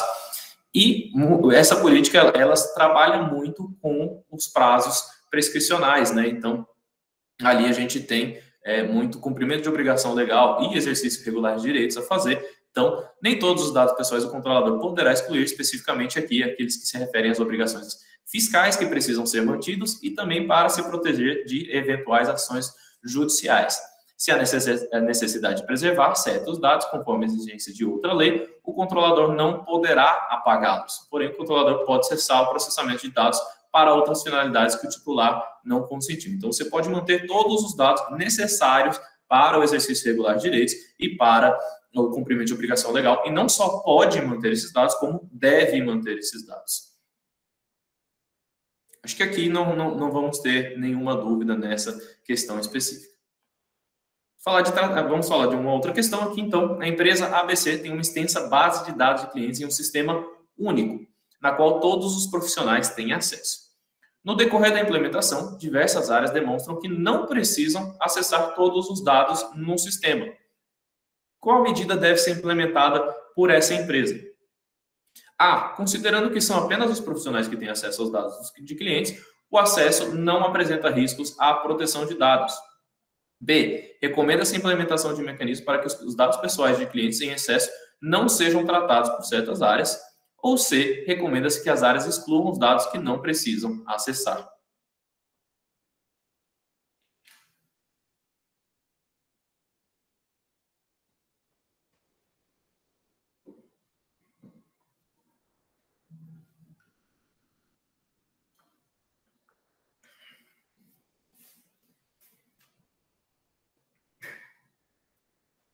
Acho que aqui também não tem tanto segredo assim, né? O pessoal está indo bastante na B. E não vou me prolongar tanto também. É de fato a letra B. Por que não são as outras, né? Então, considerando que são apenas os profissionais que têm acesso aos dados de clientes, o acesso não representa riscos quanto à proteção de dados? Não é bem assim, né? Temos diversos colaboradores no mundo afora, mal intencionados, que podem coletar dados de forma não lícita, né? Ou não permitida pela empresa e por aí vai. Da mesma forma que recomenda-se que as áreas excluam os dados que não precisam acessar. Aqui nós estamos falando de uma base de dados de um sistema único. Se excluir esses dados, eles estão excluindo para todo mundo, o que representa um risco, né? Você perder dados, né, ter dados excluídos de forma indevida, também acarreta em riscos para liberdades e direitos fundamentais dos titulares de dados. Por isso que é a B, recomenda-se a implementação de mecanismos para que os dados pessoais de clientes em excesso não sejam tratados por certas áreas, né? Nós temos a restrição de acesso. A Amanda colocou aqui, uma base única para todo mundo é um grande risco para a empresa, não? Eu considero um risco, sim, mas existem empresas que têm essa base única, né? Não é uma realidade, infelizmente, mas principalmente quando a gente está falando até de empresas de pequeno e médio porte, né? Muitas delas têm essa base única de dados, mas sim, geralmente representa um risco. Então, se tiver essa base de dados única, recomenda-se a implementação dessa restrição de acesso para que não haja acesso por todas as áreas, o mais correto nesse sentido. Então, acesso indevido a dados é considerado risco e a exclusão indevida de dados também é um risco, por isso que o principal aqui seria essa restrição de acesso. Aqui nós vamos falar de mais uma questão aqui em denúncia de não conformidade com a LGPD. Poxa, aqui já veio com a resposta. Acho que não funcionou o mecanismo. Então, vamos falar dela aqui, né? Só rapidinho. A empresa AB terceirizou seu call center para a empresa FG. A autoridade, a ANPD, né, entrou em contato com a empresa FG, pois recebeu uma denúncia de não conformidade com a lei a respeito de um cliente da empresa AB, atendido pela empresa FG. De acordo com a LGPD, de quem é a responsabilidade de demonstrar a conformidade com a lei. Então, da empresa AB, pois ela é a controladora, da empresa FG, pois foi ela quem a autoridade supervisora acionou, ou da empresa FG, pois é ela quem fez o contato direto com o cliente. Porque é a letra A, por conta do artigo 38 da LGPD, né? Então, a ANPD pode determinar ao controlador que elabore relatório de impacto à proteção de dados, inclusive de dados sensíveis referentes às suas operações de tratamento, nos termos do regulamento, observados os segredos comercial e industrial. Então, quando a gente está falando, mesmo que tenha uma terceirização, né, entre controlador e operador, quem, né, faz o tratamento de dados, quem tem competência para tomar decisão em relação ao tratamento de dados, inclusive, né, terceirizar certos tratamentos, é o controlador. E aí a ANPD ela pode solicitar um desses documentos que é obrigatório pela LGPD, um dos poucos documentos que é de fato nominado pela LGPD, que é o relatório de impacto à proteção de dados pessoais. Então, por isso seria a letra A da empresa B, pois ela é a controladora. Eu estou torcendo muito para que o próximo esteja normal, porque aí você não perde a graça da aula aqui, né? Ufa, tá certo. Então, gente, vamos falar de um tratamento de dados em processo seletivo. Então, para a vaga de emprego, a empresa XVX recebe diversos currículos e, após o fim do processo seletivo, informa que irá manter os currículos recebidos em sua base por tempo determinado para futuras oportunidades. Recentemente, alguns candidatos que não foram selecionados solicitaram a exclusão de seus dados da empresa. Para isso, a empresa te consulta sobre o que deve fazer. Qual o seu parecer? A empresa deve responder que irá manter os dados com base no legítimo interesse. B, a empresa deve responder que irá manter os dados com base em procedimentos preliminares relacionados a contrato. Ou C, a empresa deve responder que irá excluir os dados conforme a solicitação e adotar uma política de retenção de dados que irá excluir os dados em período determinado.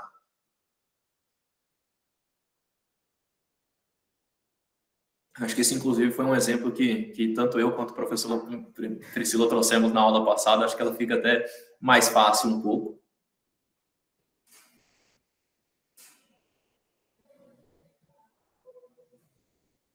Se não existe tratamento de dados por tempo indeterminado. Não é só por isso. Mas é um dos principais motivos também, né? Então, todo mundo aqui foi respondendo a letra C. De fato, né, manter os dados de currículo por tempo indeterminado vai contra o princípio da qualidade dos dados. A gente está falando, né, qualidade dos dados ali, currículo é um dado que se desatualiza muito rápido. Fora toda a conversa que a gente ouve, né, de vamos manter o currículo na base de dados para oportunidades futuras, eu fico imaginando quantos de vocês já foram chamados para essas oportunidades futuras. Acho que, assim, se 1% me responder aqui já é muito. Então, o princípio da qualidade dos dados, né, então, a garantia aos titulares de exatidão, clareza, relevância e atualização dos dados de acordo com a necessidade para o cumprimento da finalidade do seu tratamento. Aqui nós temos duas situações, né, principalmente, que a gente deve levar em conta para ser a C. A primeira delas é exatamente isso, né, avisa que vai ser por tempo indeterminado para futuras oportunidades.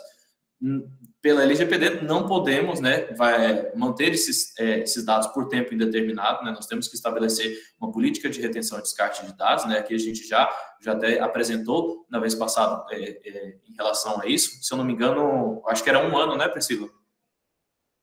Foi um ano, mas aqui nós temos uma outra situação, que é, além disso, o titular dos dados, né, que já não foi selecionado, pediu para esses dados serem excluídos da empresa. Nessa situação específica, né, considerando, aí, ó, eu fui chamado em uma banca advogado 1 ano depois, nem lembrava mais.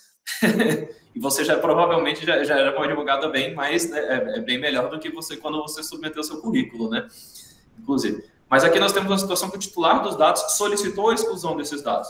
Então, por exemplo, o que não poderia ser quando a gente fala de legítimo interesse, principalmente, e a gente fala de consentimento, por mais que o legítimo interesse não precise do consentimento para tratar dos dados, o legítimo interesse você teria que ter uma gestão de legítimo interesse. Se você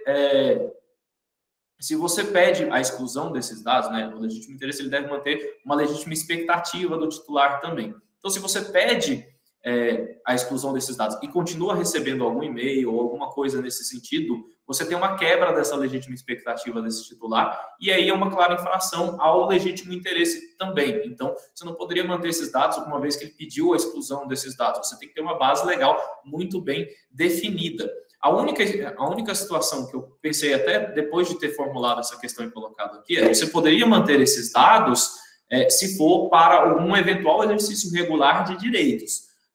Fora isso, você não poderia manter esses dados, né? Aqui, o Júlio perguntou, né? Nesse caso, qual seria o prazo ideal para manter esses tipos de dados voltados a processos seletivos, né? A gente colocou aqui na aula passada, se eu não me engano, foi um período de 1 ano, eu acho que fundamentação legal, a Priscila pode passar melhor. Fundamentação legal de uma forma aplicada, né? Por analogia, mas a gente tem tanto essa questão da qualidade dos dados que o Avner apontou, né, como as coisas são mutáveis muito rapidamente, tem a questão da qualidade dos dados e a questão também do consentimento, né? Então, na medida em que eu tenho, por isso que a nossa recomendação também é de que, ao terminar um processo seletivo, seja enviada uma informação dizendo, você está de acordo, né, em manter os seus dados aqui no nosso banco de dados e etc. Mas, em tese, por analogia, é 1 ano mesmo a guarda. Perfeito, muito obrigado.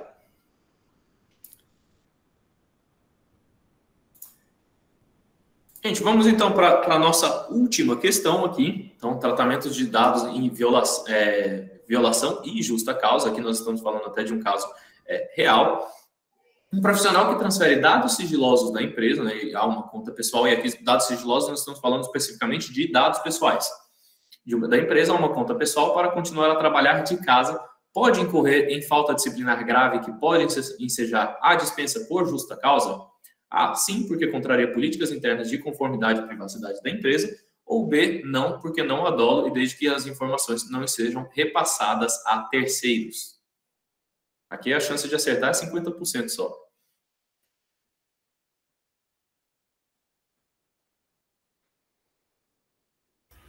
Eu lembro que esse caso, teve o caso da Hillary Clinton, né? Que ela pegou informações do governo norte-americano e mandou para o meio pessoal dela de e-mail. O famoso casinho do Wikileaks, né?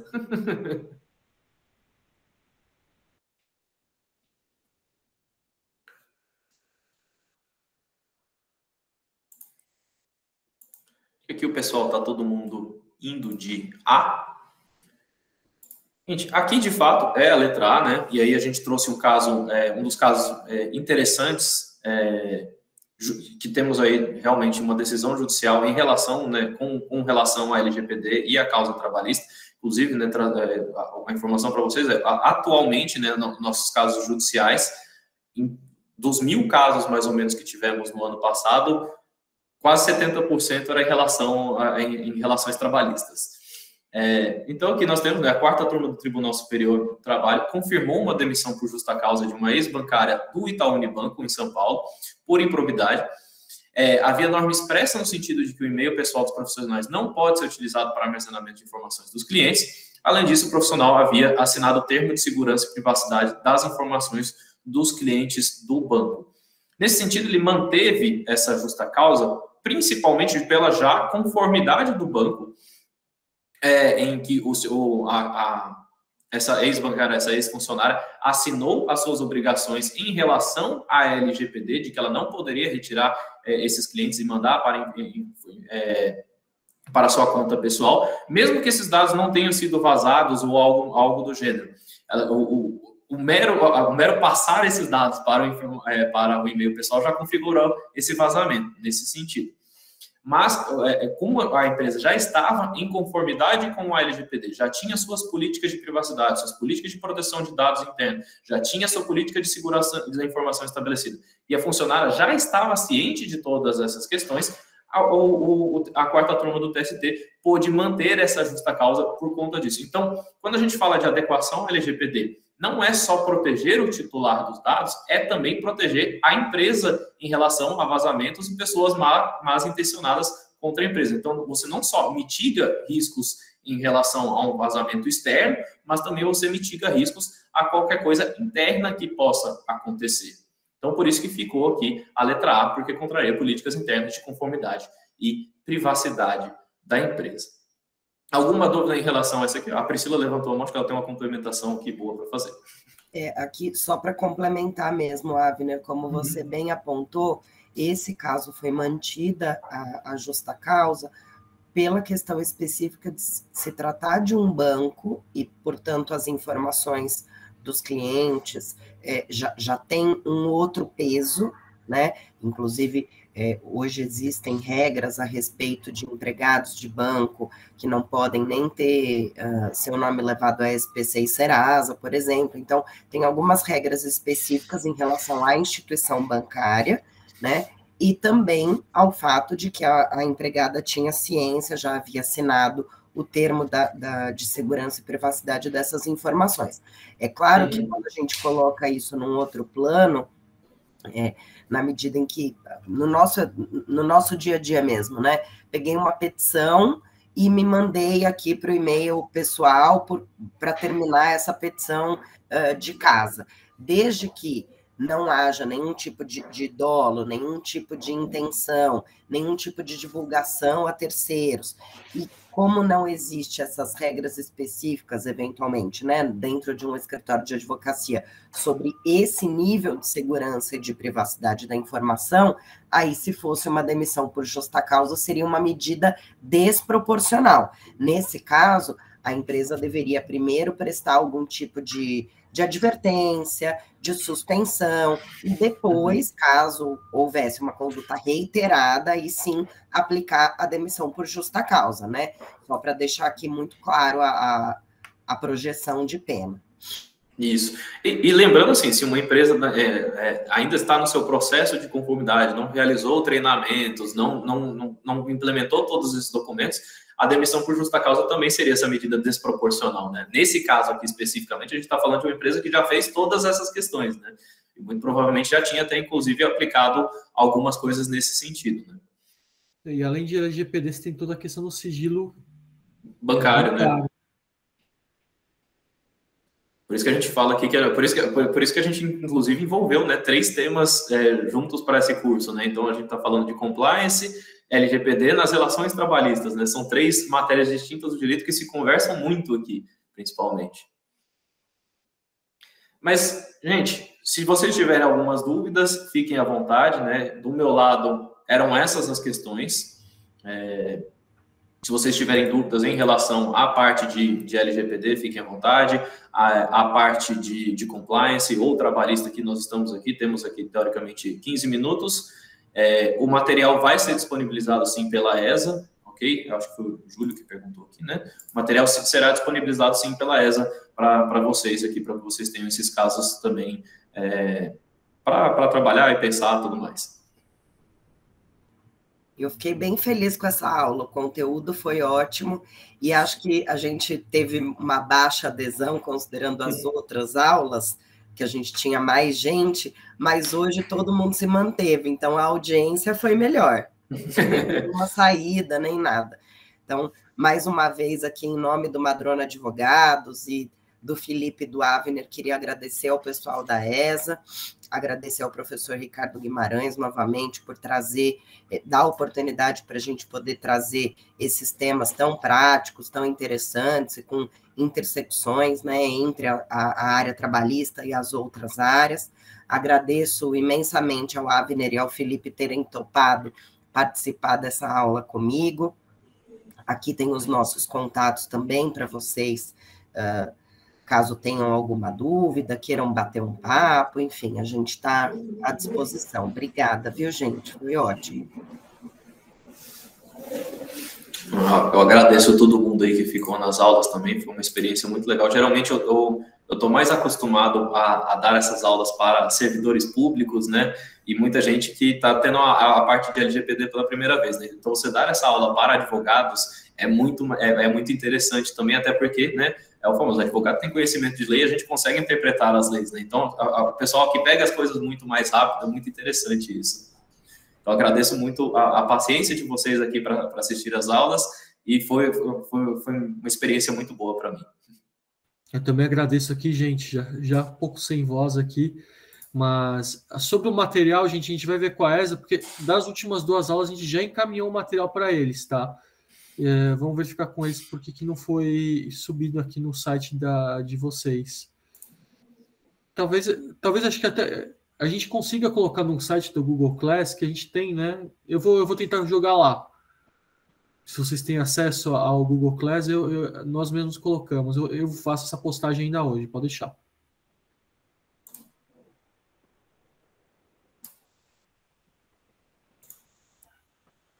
Agradeço aí a vocês pelo material, pela aula.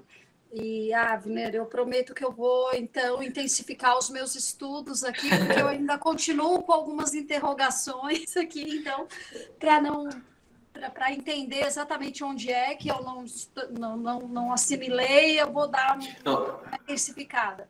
Fica tranquilo que, geralmente, o meu curso normal de LGPD, só de LGPD, não envolvendo nem trabalhista, nem compliance, geralmente é uma coisa de 12 horas. O que eu costumo fazer quando eu vejo alguns casos, assim, em cursos que eu não saio muito convencida, digamos assim, eu procuro trazer casos práticos para fazer as comparações e, enfim, ver como que eu me sairia em uma e outra e ver onde que eu estou errando. Então, eu ainda saio com algumas interrogações, mas eu compreendo perfeitamente aí as respostas de todos. Queria agradecer ao Felipe também, a explanação é excelente, a doutora Priscila, enfim, muito obrigada aí pelo curso. A gente precisa de mais cursos como esses para a gente sair sem dúvida nenhuma, então. Obrigada. Eu agradeço. E eu vou falar para você, na parte de proteção de dados, eu trabalho com LGPD há mais ou menos 4 anos, desde que a lei foi promulgada. A gente ainda tem muita incógnita. Por quê? Porque a gente ainda não tem nenhum processo administrativo, a gente não tem jurisprudência em relação a isso. Então, a NPD ela deve começar ano que vem, né? Teve a tomada de subsídios em relação à dosimetria de pena mês passado, deve sair uma resolução em relação a isso nos próximos 2, 3 meses, espero, a estimativa, e a partir daí devemos ter os processos administrativos em relação a isso, né? Então, como a gente não tem jurisprudência, tanto é que uma coisa que a gente sempre assegura, a gente faz diversas interpretações, principalmente porque a nossa lei é muito parecida com a lei europeia, a gente consegue pegar diversas interpretações, e até mesmo o pessoal da NPD, né, tem demonstrado nos seus guias orientativos, nas suas resoluções, que vão utilizar, né, essas diretrizes que são utilizadas na própria GDPR. Mas, de fato, né, a gente continua tendo muita dúvida também por que a NPD ainda não tem esses processos administrativos e não temos jurisprudência em relação a isso. Mas a gente tem conseguido, graças a Deus, acertar, principalmente por conta da GDPR.